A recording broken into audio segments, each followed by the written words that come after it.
Welcome to episode 1 of Investing My Match Betting Profits. I plan on doing a few of these episodes, which I'm going to premiere on the channel at 10 PM every Monday. When I first started earning match betting profits, I was just focused on building my bankroll. So I started off with £3,000 that I'd saved up from my HGV driving job.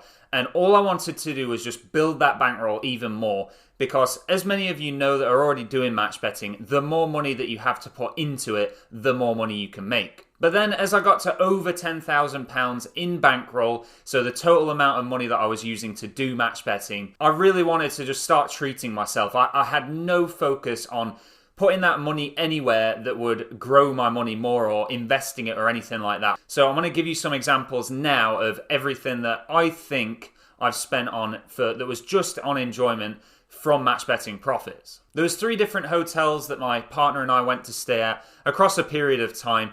And the first one that I'll mention was the Hatherley Manor Hotel and Spa down in Gloucester. And that came in at a price of around £200, not including travelling there, which was for the stay and the meal in the restaurant. Then we have a hotel stay at the Welcome Hotel and Spa, which is at Stratford-upon-Avon, just on the outskirts of Stratford. The total for that, including the evening meal and the very best room they had with the best view, was £400. That even included my own personal parking space with my name on it, which is where I park the hire car, but I'm going to get into hire car expenses in a second. The next luxury hotel stay was at the Sofitel Hotel down at Heathrow Airport at Terminal 5 there, and that came in at a total of £250, including the room service delivered steak dinner. So the total for luxurious hotel stays with meals and everything came to around £850, not including travelling. Next up, we have some money that was taken from me from a travel agent, which was for some flights to the Maldives.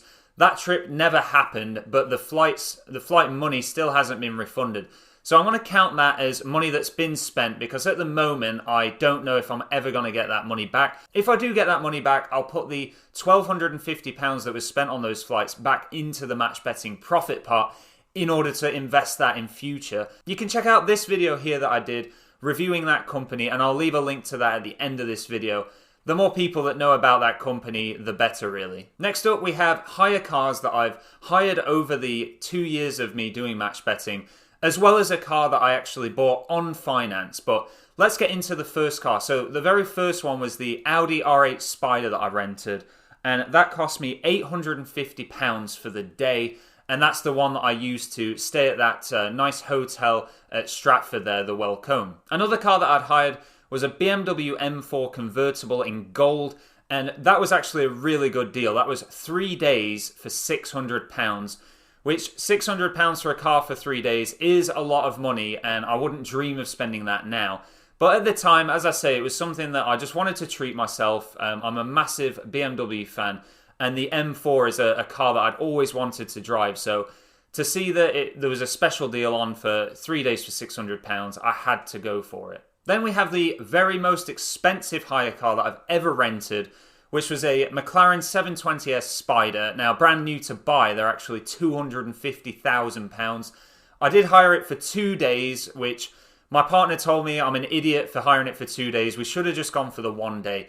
But for 2 days, on a special deal, it was actually £2,400, down from £2,700. So that was £2,400 there, plus a lot of petrol, probably at least £200 of petrol. But we're not including petrol and other expenses. We're just talking about the hire of the car. Getting on to the final hire car, which technically wasn't a hire car because it was just one on finance. But technically, because you have paid for that car, you've put your deposit down, and then you never actually own the car unless you pay the balloon payment at the end. I'm counting the £300 that I spent a month on that car for 12 months as a hire.